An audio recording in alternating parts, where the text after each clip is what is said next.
अब हामी रेडी भएको छ है बेहुली देखाउनु लागि बेहुला यहाँ छ अब बेहुली देखाउनु आँटेको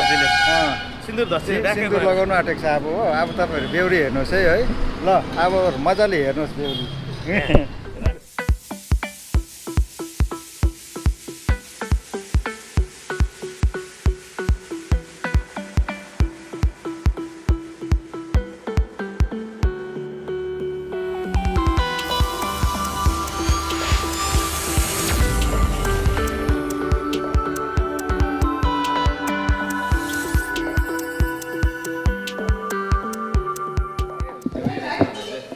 ल गुड मर्निङ सबैलाई है आजको दिन हाम्रो यो अचानकको ब्लग है रहेछ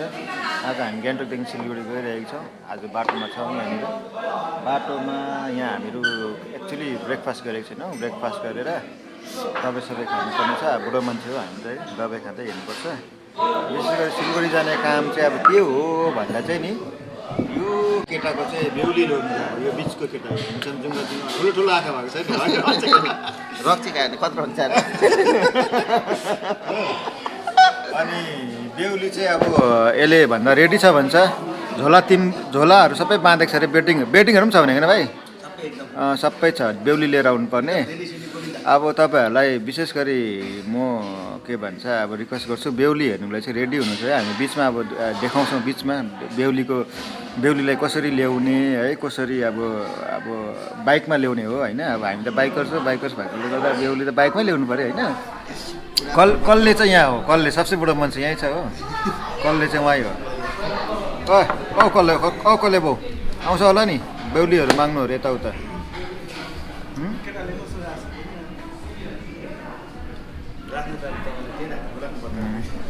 ल है अब हामी रम्फू पुगिसकेको छौँ रम्फूबाट यहाँबाट ब्रेकफास्ट गरेर हामी सिधै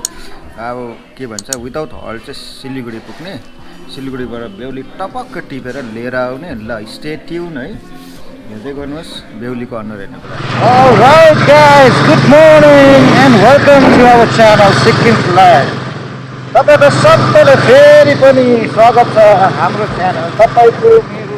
अनि हामी सबैको च्यानल सिक्किम फ्लाइटमा हामी तपाईँहरूलाई आजको ब्लग परस्न गइरहेको है विशेष गरी आजको ब्लग चाहिँ हाम्रो एउटा सर्ट ब्लग हुनेछ र यात्रा त लामो छ अब देखाउनु त्यस्तो खास केही छैन बाटोमा है किनकि यो बाटो हामी सधैँ प्रायः यात्रा गरिरहेको धेरैवटा ब्लगमा देखाइसकेको छु मैले है म आज चाहिँ गान्तोक घरदेखि सिलगढी गइरहेको छु मसँग सुमन छ निर्मल छ कमल छ है अब आज सिलगढी जानेको विशेष कारण चाहिँ उद्देश्य चाहिँ हो हाम्रो निर्मलको चाहिँ बेहुली ल्याउनु गएको दुल्हन ल्याउनु सिलगढी रेडी छ भन्दैछ है गएर पिकअप गरेर ठक्क टिपेर ल्याउनु पर्ने हो अनि तपाईँहरूलाई विशेष गरी धैर्य धारण गरेर बसिदिनु त्यो ब्लगलाई हेरिदिनुहोस् भनिकन म निवेदन गर्न चाहन्छु तपाईँहरू है यसरी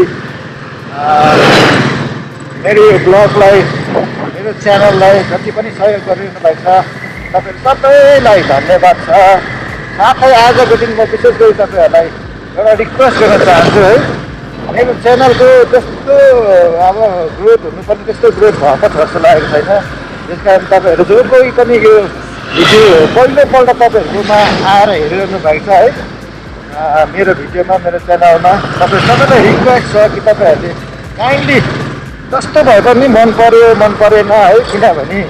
तपाईँहरूको सहायताले यो च्यानल अगाडि बढ्नु सक्दैन त्यस कारण म तपाईँहरूलाई बिन्ती गर्छु कि तपाईँहरू सबैले मेरो यो च्यानललाई है अघि बढ्नको लागि सहायता गरिदिनुहोस् भनिकन म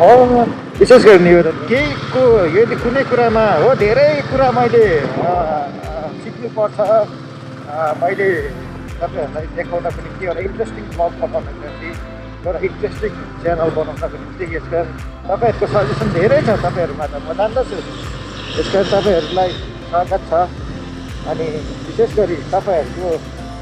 मेरो है तल कमेन्ट बक्स कहिले पनि खुल्ला हुन्छ कहिले पनि कमेन्ट अफ हुँदैन तपाईँहरूले जस्तो तपाईँहरूलाई लाग्छ तपाईँहरूले मेरो कमेन्ट गरिदिनुहोस् यदि कुनै सजेसन छ भने कमेन्टमा जनाइदिनुहोस् मन पऱ्यो भने पनि लेखिदिनुहोस् एकै शब्द भए पनि लेखिदिनुहोस् है म रिक्वेस्ट गरेर चाहन्छु ल है त पुग्नु आँट्यौँ अब लगभग आधा घन्टा लाग्छ है बेहुली ल्याउनको लागि आत्तर छ हामीहरू हतार छ है बेहुली हेर्नु पनि हतार छ अनि एकटाको बेहुली ऊ फोनमा बात मार्दैछ बेहुलीसँग हो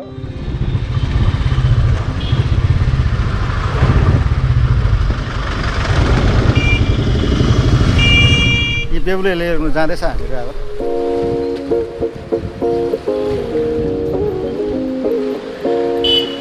ले जाएंगे दिल वाले तो ले जाएंगे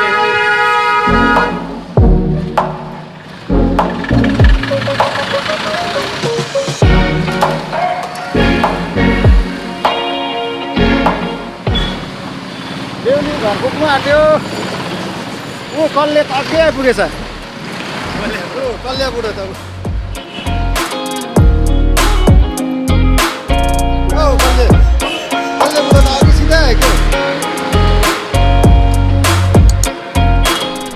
अब हामी रेडी भएको छ है बेहुली देखाउनु लागि बेहुला यहाँ छ अब बेहुली देखाउनु आँटेको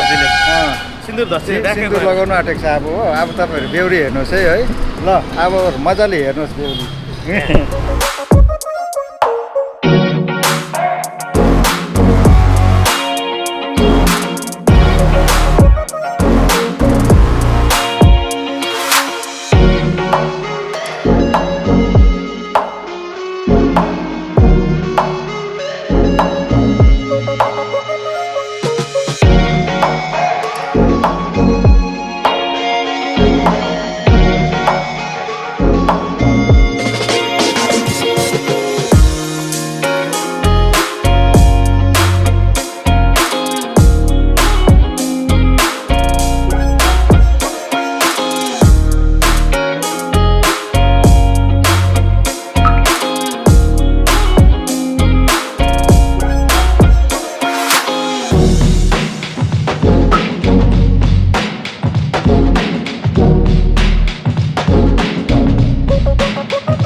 डेलिभरीको प्रोग्राम सक्यो निर्मल खुसी छ अब हामीहरू लाग्ने है झोलासोला लिने अनि हामी लाग्ने ल हामी सक्नु आँटेको अब हिँड्नु लागेको है निर्मललाई पर्खिरहेको छौँ हाम्रो वर्कसपमा कामहरू त हामी त सक्यौँ है आजै फर्किने अब त्यो लन्च गरेको छैन साह्रै भोक लाग्यो अब 5 बजिसक्यो है यहाँबाट निस्केपछि चाहिँ हामी लन्च गर्न जाने त्यसको बादमा चाहिँ हामी क्यान्टिनको लाग्ने हाइटे गर्ने स्टेट अलराइट गाइस तपाईँहरू सबैलाई धन्यवाद छ यसरी आजको ब्लगमा तपाईँहरू राम्रोसँगले हेरिदिनु भयो है सुरुदेखि अन्तसम्म हेरिदिनु भयो भनिकन म विश्वास गर्दछु अनि यसरी अब हामी सिलगढीबाट फर्क्यौँ है पुगिसकेका छौँ अहिले 7:20 जस्तो भइसक्यो बेलुकीको हामी लगभग 10:30 हामी घर पुग्छौँ 3 घन्टा जस्तोको बाटो हाम्रो लागि है हुनु त कति पनि छैन हाम्रो डिस्टेन्स त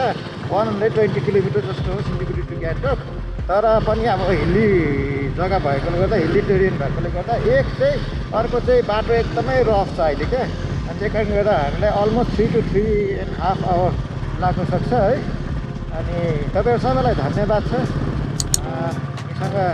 भइदिनु भएकोमा हाम्रो यो तितो मिठो ब्लग हेरिदिनु भएकोमा है। अनि जानुभन्दा अगाडि तपाईँहरू सबैलाई म निवेदन गर्न चाहन्छु, जो कोही पनि यस गर्छ भने तपाईँहरू ब्लगमा हुनुहुन्छ, तपाईँहरू सबैलाई धन्यवाद। साथै रिक्वेस्ट यही छ कि मेरो यो च्यानललाई है, मेरो यो भिडियोलाई तपाईँले सबै तपाईँको सर्कलहरूमा सेयर गरिदिनुहोस्। तपाईँहरू एकले यसरी मेरो यो भिडियोलाई है सेयर गरिदिनुहुन्छ,